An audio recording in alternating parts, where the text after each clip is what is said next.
We have to go back to where it all started.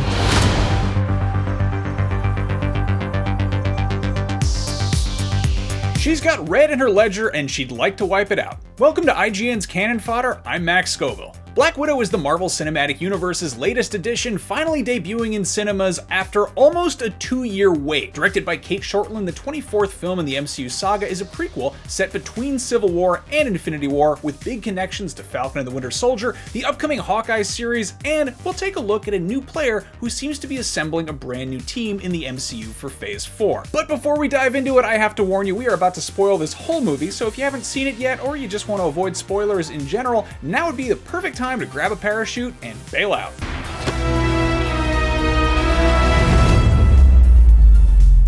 I've got your next target. Thought I'd hand deliver it. Okay, now that we're past the spoiler warning, let's get right to the reveals. There's a post-credits scene, we'll do that first, then we'll go over the ending, but last but not least, we should probably address that big, huge Taskmaster twist, so stick around for that. Anyway, first things first, or last things last, I guess, the post-credits scene. Sometime after the events of Avengers Endgame, Florence Pugh's character, Yelena Belova, visits Natasha's gravesite. Quick reminder that Nat totally died in Avengers Endgame, and unless Red Skull personally cleans up every shattered corpse off the floor of Vormir and delivers the remains back to the home planet, that grave is empty, and she is still up there somewhere. So that's dark. Anyway, as Yelena is paying her respects, who should appear but Contessa Valentina Allegra de Fontaine. Yeah, I'm not calling her that every time. She's here to chat with Yelena, and it's clear they are already working together, and by that, I mean Yelena is already clearly doing missions for Val. But don't call me Val. Whatever. She's got another mission, and Yelena's next target? Clint Barton. Kind of a cutie, don't you think? Breaking this down for a second, the first time we met Val, she was busy christening John Walker as the black-clad US agent before clearly recruiting him. When we see her here, Yelena's already working for her, so that right there tells us that Val is clearly assembling a new team of remarkable individuals. She's already got a Black Widow and a Super Soldier on her roster. So what team is Val building? Well, here are some theories. It could be the Dark Avengers. US Agent is obviously a darker spin on Captain America because, well, it's pretty self-explanatory, but Yelena doesn't seem to be a dark Black Widow necessarily. She's got maybe a shadier background, but her heart's in the right place. It's also worth noting that US Agent wasn't ever on the Dark Avengers roster in the comics. Now, what if this is the start of the MCU's Avengers West Coast? That could also be the next time we spot White Vision, who peaced out after the end of WandaVision after realizing that he's the ship of Theseus or something. I am Vision. Anyway, your guess is as good as ours as to which super team Val is recruiting for, so sound off in the comments. There are no wrong answers. The other big question this leaves us with is, who is Val working for? When Nick Fury first assembled the Avengers, even he was subject to the decisions of shadowy council members somewhere. So who's bossing Val around? Smart Money says it's Fury himself. Everybody back to work! Val might be a former Madam Hydra in the comics, but most of her early Marvel Comics adventures happened alongside Nick Fury. Also, a quick reminder that Lisa Rinna played Val in the David Hasselhoff Nick Fury film, which we all remember, right? Hydra. Shield. Sometimes I think we're the only thing that keeps each other in business. And finally, the target Val gives Yelena, it's Clint. This draws a pretty direct straight line to the Disney Plus Hawkeye series that's expected to drop later this year. Florence Pugh was already confirmed for the series back in December, and now it looks like we know what she'll be up to. Trying to kill Hawkeye. Anyway, it's always nice to see a familiar face, and Black Widow's post-credit scene is no different. Good to see you again, Val. Don't call me that. Here comes the cavalry.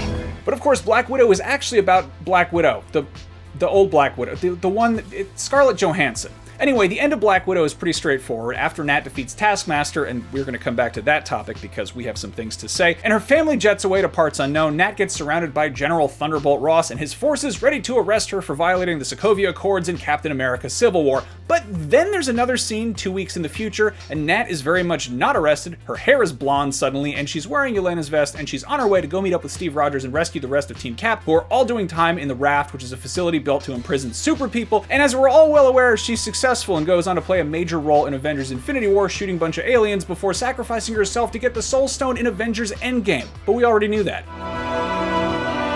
So the actual ending here, not that much of a surprise, but it fills in the gaps between those MCU movies, and it just goes to show that just because a character is extremely dead in the present tense MCU, Marvel Studios isn't opposed to jumping around chronologically to give them some more screen time. Recapping a little to show how we end up there, Nat and Yelena grew up in America as part of a Russian sleeper cell. Her quote-unquote mother was another Black Widow, and her quote-unquote father was a Soviet super soldier that Zemo somehow didn't know about. Nobody knew about them, actually. They were super secret super spies. That's kind of the whole point, until their cover was blown and they had to hightail it to Cuba. Anyway, fast forward, Nat and Yelena wound up in control of the Red Room, the program that trained them as assassins and turned them into Black Widows. Nat worked for Dreykov, who ran the Red Room until Clint Barton helped her explode Dreykov, or so they thought, and his daughter, or so they thought. And after ghosting Ross and his forces at the start of the film, Nat goes back to Russia, links up with her old family, and joins up with Yelena in killing Dreykov and destroying the Red Room for good. Dreykov is definitely the big bad of this movie. He's been running the Red Room for years, trafficking girls and turning them into killing machines. Taskmaster, who was at least teased as the villain of this movie, is just Dreykov's muscle.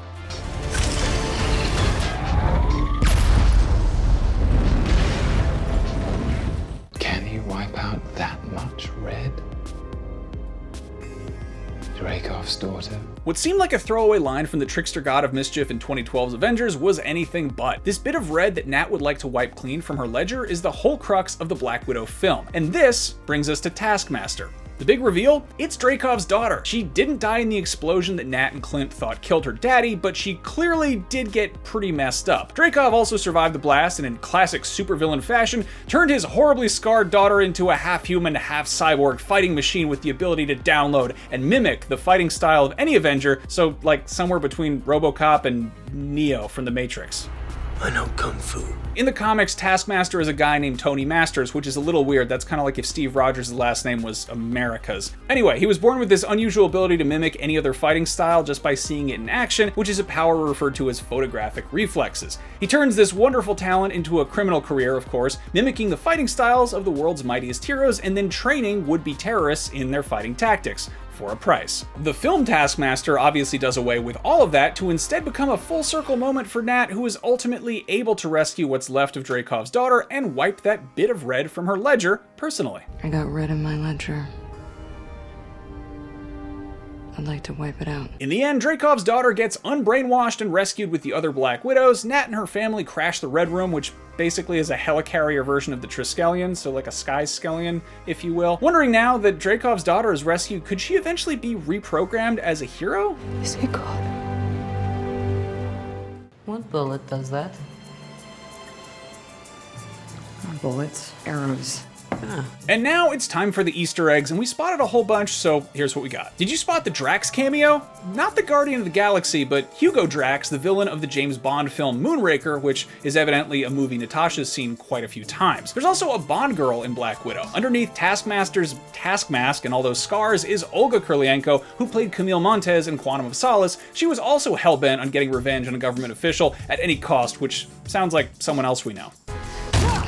Yelena dismissively refers to Alexei as being the Crimson Dynamo rather than the Red Guardian. I can see how she might confuse those two. In the comics, over a dozen characters have gone by the name Crimson Dynamo, but the very first one was Anton Vanko, who you might remember as the father of Ivan Vanko, aka Whiplash, the guy from Iron Man 2. I want my board. A younger version of Anton also popped up in Agent Carter, and he's basically like the Marvel Universe version of Nikolai Tesla. Obviously, Black Widow is something of an origin story for Natasha, but it's also an origin story for that vest she's wearing in Infinity War. It always seems super weird to me that a character named after a red and black animal who had a strong red and black motif suddenly just showed up with a green vest and blonde hair. But now we know what's up with the vest. It has pockets. I use them all the time, and I made some of my own modifications. And as for the blonde hair, earlier in the movie when Nat was on the run, you might have spotted her inspecting a box of blonde hair dye, and so once things settled down, she got her hair done, presumably to avoid being noticed, or maybe just to try something new. Blonde is fun. I'm thinking about getting some highlights. If your jimmies are rustled that Taskmaster was a girl, please keep in mind it's been done before. In the Deadpool Max series, there was a female Taskmaster who kidnapped young Wade Wilson's scout troop, became a mother figure to him, and then tried to seduce him. Bear in mind, this was in a totally wackadoo alternate Deadpool timeline, but we do have a Marvel Cinematic Multiverse in the works, so maybe we'll see a Taskmaster someday who isn't just a brainwashed killing machine surprise twist plot device who didn't have any lines, like Deadpool was in X-Men Origins Wolverine. I'm not still mad about that. And finally, it's definitely the least important part of the post-credits scene, but Yelena's dog is named Fanny, which is likely a callback to Natasha's terrible alias earlier in the movie, Fanny Longbottom, and it's funny because it's another word for butt, unless you're in other countries where it means something entirely different. And on that note, let's wrap things up. Wait, 12? That is a legitimate name. But what did you think of Black Widow? What did you make of the Taskmaster twist? Why is Hawkeye the new Black Widow's new target? And what team is Val really building? And who is she working for? Let us know what you think down in the comments below. Anyway, thanks for watching this episode of Cannon Fodder. For more MCU, here's where Loki really ended up. And as always, remember to follow and subscribe to IGN wherever you like to watch. Oh, you find this amusing. But why are you smiling? Don't take it personal, but thank you for your cooperation.